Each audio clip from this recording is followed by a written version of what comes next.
సంపాదించుకుంటాం. కానీ యేసు ప్రభుల వారు అనే రక్షకుణ్ణి, యేసు దేవుణ్ణి అనే ఆయన్ను మనం సంపాదించుకోలేకపోతున్నాం.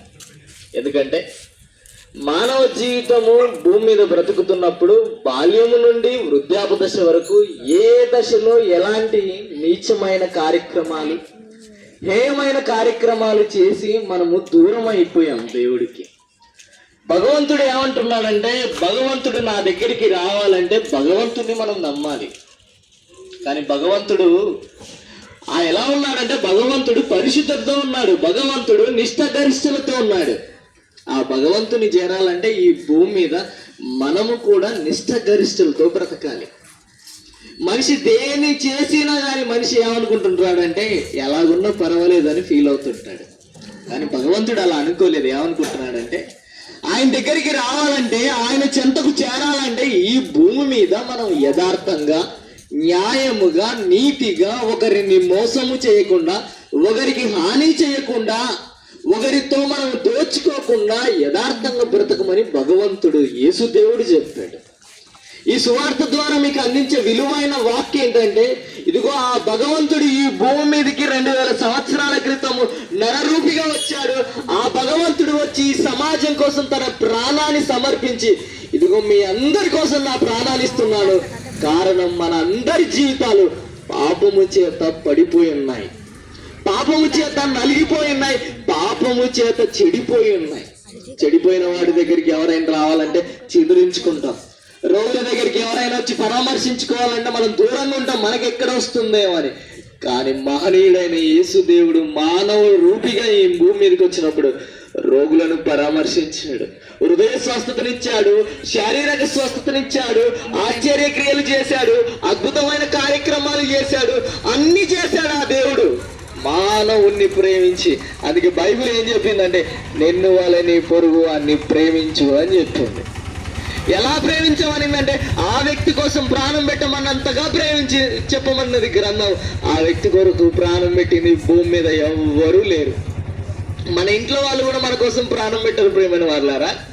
మనతో పాటు ఉన్నవారు బంధువులు కూడా మన కోసం ప్రాణం పెట్టాలంటే పెట్టలేరు ప్రేమైన వాళ్ళారా. కట్టుకున్న ఆవిడ పెట్టలేదు, కన్న పిల్లలు పెట్టలేరు, ఆప్తులైన వారు పెట్టలేరు, బంధువులు పెట్టలేరు. కానీ యేసు ప్రభుల వారు మనందరి కోసం తన ప్రాణాన్ని ఇచ్చాడంటే వాట్ ఈ లవ్. ఈ ప్రేమ ముందు ప్రపంచంలో ఏ ప్రేమ కనబడదు. ఏ ప్రేమలో చూసిన స్వార్థం, రాజకీయం, కుట్ర, కుతంత్రాలే ఉంటాయి కదా ప్రియమైన వాళ్ళారా. కానీ యేసు దేవుడు ప్రేమలో నిస్వార్థమైన ప్రేమ, ఏ స్వార్థం లేని ప్రేమ. ఏంటయ్యా నీ ప్రేమ కారణం అంటే, ఇదిగో ప్రేమ ఉండడాన్ని బట్టి మీ అందరి కోసం సిలువలో మరణించాను. ఆ మరణము నా గురించి కాదు, ఆ మరణం మనందరి జీవితాలు సమసిపోయాయి ప్రియమైన వాళ్ళారా. పాపము చేత, చెడు చేత నశించిపోయాయి. ఈ చెడును తీసివేయాలి అంటే, ఈ చెడును మనలో నుండి త్రోసివేయాలంటే యేసు దేవుణ్ణి మనం స్వీకరించాలి. ఆయన్ను మన సొంత రక్షకునిగా అంగీకరించుకోవాలి. ఆయనను మన జీవితంలోకి ఆహ్వానించాలి. ఆయన్ని ఆహ్వానిస్తే మనకేం జరుగుద్ది అంటే, నిత్య జీవితం ఇస్తానన్నాడు ఆయన. ఈరోజు మనం డబ్బులు వస్తున్నాయంటే లాటరీలు కొనట్లే, డబ్బులు వస్తున్నాయంటే ఏదో ఆఫర్ల కోసం ముందుకెళ్ళట్లే. కానీ దేవుడు ఇస్తానంటున్నది ఏంటి? నిత్య జీవితం ఇస్తా అంటున్నాడు. ఇక్కడ అక్కడ కుట్రలు ఉండవు ప్రేమైన వాళ్ళారా. ఏముండవు అక్కడ. నిత్యమైన లోకంలో నిత్య మహారాజు బిడ్డగా నిత్యము ఆనందపడుతుంటాం, నిత్యము సంతోషపడుతుంటాం ఆ మహాదేవుని చెంతకు వెళ్ళడానికే ఈ సువార్త కార్యక్రమం. ఇది మత ప్రచారం కాదు. చాలా మంది అనుకుంటుంటారు క్రైస్తవులకు ఏం పని ఉండదండి, ఉదయాన్నే లేచి మత ప్రచారం చేస్తుంటారని అనుకోవచ్చు. నో. మత ప్రచారం ఏం చేస్తుందంటే, మనిషిలో ఉన్నటువంటి మలినాన్ని తీసేయలేదు, మనిషిలో ఉన్నటువంటి భక్తిని నిలబెట్టలేదు, మనిషిలో ఉన్నటువంటి చెడును తీసేయలేదు. మత ప్రచారం అంటే మార్గం ఏం చెబుతుందంటే, క్రీస్తు మార్గం, యేసు ప్రభుల వారి మార్గం, యేసు దేవుని మార్గం ఏం చెబుతుందంటే, మనిషి చెడిపోతున్నాడయ్యా, మనిషి నశింపబోతున్నాడయ్యా, మనిషి నిత్య నాశనం వైపు వెళుతున్నాడయ్యా, మనిషి భగవంతుని చెంతకు చేరట్లేదయ్యా. ఆ భగవంతుని చెంతకు, ఆ చెడును దూరం పెట్టడానికి యేసు దేవుడు ఈ సువార్త కార్యక్రమం ద్వారా తన వాక్కును అందిస్తున్నాడు. ఆ వాక్కును వింటున్నప్పుడు మనల్ని మనం జాగ్రత్తగా ఆలోచించుకోవాలి. మన బ్రతికి ఎలా ఉంది? ఈ రాత్రి మనము ఒకవేళ నిద్రిస్తే, ఈ రాత్రి మనం ఒకవేళ మరణిస్తే మనం మోక్షానికి చేరగలమా?